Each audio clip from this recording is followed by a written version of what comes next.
বিসমিল্লাহির রহমানির রহিম। আল্লাহ রাব্বুল আলামিনের দরবারে লাখো কোটি শুকরিয়া। আমরা দীর্ঘদিনের প্রচেষ্টায় যেই 21শে আগস্টের যেই মামলায় আপনারা জানেন যেই মামলায় দণ্ড ছিল আপনার বিচারিক আদালত থেকে হাইকোর্ট ডিভিশনে দীর্ঘদিন পর সেই মামলা থেকে সমস্ত আসামিদেরকে খালাস দেওয়া হয়। সেই খালাসের আদেশের বিরুদ্ধে রাষ্ট্রপক্ষ লিভ টু আপিল ফাইল করে এবং আমাদের সর্বোচ্চ আদালত অ্যাপেলেট ডিভিশন লিভ মঞ্জুর করার পরে যে আপিল হয় সেই আপিল আমরা দীর্ঘদিন শুনানি করেছি এবং আমি কৃতজ্ঞ চিত্তে মাননীয় আদালতের কাছে আমি আমার কৃতজ্ঞতা আমি এক্সপ্রেস করছি যে আমরা দীর্ঘ প্রচেষ্টায় আমাদের মধ্যে যেই যা ছিল কিন্তু সেটা আজকে দূরীভূত হয়েছে। আমি বলবো আল্লাহ রাব্বুল আলামিনের কাছে শুকরিয়া এবং আজকে আপিল সরকার রাষ্ট্র কর্তৃক আনিত সমস্ত আপিল এবং যে সমস্ত পিটিশন ছিল সবগুলো ডিসমিস হয়েছে, অর্থাৎ হাইকোর্ট বিভাগের যেই রায় খালাসের যে রায় সেটা বহাল আছে। কাজেই আমি বলবো যে আমি গর্ব অনুভব করি আমার সুপ্রিম কোর্ট নিয়ে, আমার হাইকোর্ট বিভাগ এবং আমার অ্যাপেলেট ডিভিশন নিয়ে, যে এখানে ন্যায়ের মানদণ্ড আজকে আবার তারা উঁচু করে ধরলেন। কাজেই বাংলাদেশে বিচার আছে, আইনের বিচার আছে, আইনের শাসন আছে, এটা আবার প্রমাণিত হলো।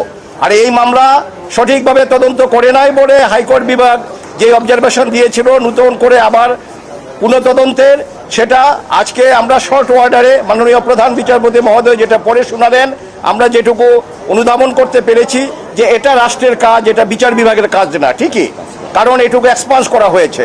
আর নন অ্যাপিলিং অ্যাকিউজড অর্থাৎ জনাব তারেক রহমান সাহেব এবং আপনার অন্যান্য যারা ছিলেন তারা যারা আপিল করতে পারেননি এবং যারা দেশে উপস্থিত ছিলেন না, তাদের বেলায়ও সেই খালাসের আদেশ যেটা হাইকোর্ট বলেছিলেন যে এই খালাসের আদেশ তাদের বেলা প্রযোজ্য হবে, এটাও আজকে আমাদের অ্যাপেলেট ডিভিশন থেকে এটা বহাল আছে।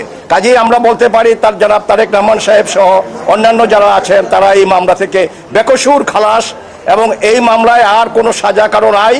আমরা আবারও আল্লাহ রাব্বুল আলামিনের কাছে কৃতজ্ঞতা প্রকাশ করছি, শুকরগুজার করছি এবং আদালতের প্রতি আমরা কৃতজ্ঞ চিত্তে আদালতের এই রায়কে আমরা স্মরণ করছি।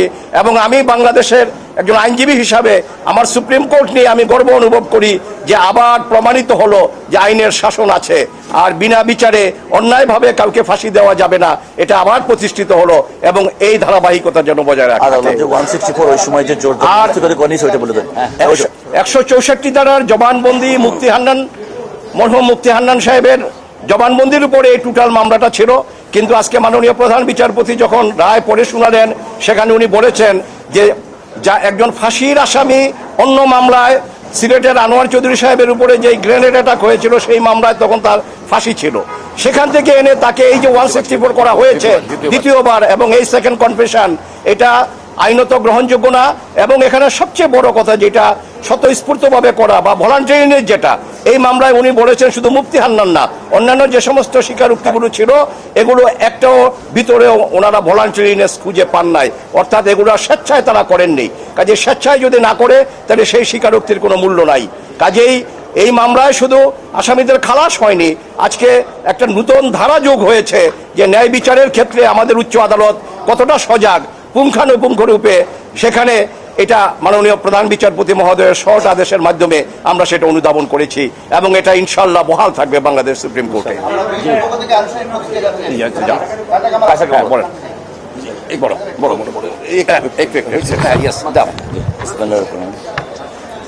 আমরা মহান আল্লাহ রাব্বুল আলামিনের কাছে শুকরিয়া আদায় করছি, সেই সাথে মহামান্য সুপ্রিম কোর্টের পূর্ণাঙ্গ বেঞ্চ আজকে যা রায় দিয়েছেন সেই রায়ে প্রমাণিত হয়েছে জনাব তারেক রহমান সাহেব বিএনপির ভারপ্রাপ্ত চেয়ারম্যান, তিনি ন্যায় বিচার পেয়েছেন।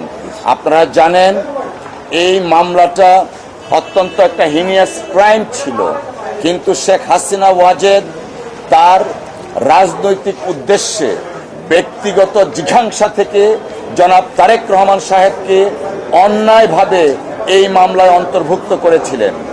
আজকে সর্বোচ্চ আদালতের মাধ্যমে প্রমাণিত হয়েছে জনাব তারেক রহমান সাহেব নির্দোষ এবং তিনি খালাস পেয়েছেন।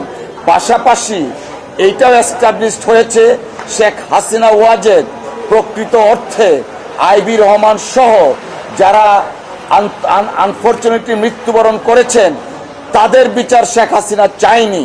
যদি শেখ হাসিনা প্রকৃত অপরাধীদের বিচার চাইতেন, আইবি রহমানের বিচার চাইতেন, তাহলে হয়তো রাজনৈতিক জিঘাংসার বশবর্তী হয়ে জনাব তারেক রহমান সাহেবকে এই মামলায় অন্তর্ভুক্ত করতেন না। আমরা মহান আল্লাহর দরবারে আবারও শুকরিয়া আদায় করছি, জনাব তারেক রহমান সাহেব ন্যায় বিচার পেয়েছেন। আমরা বিএনপির পক্ষ থেকে আল্লাহর দরবারে শুকরিয়া আদায় করছি। সকলকে ধন্যবাদ।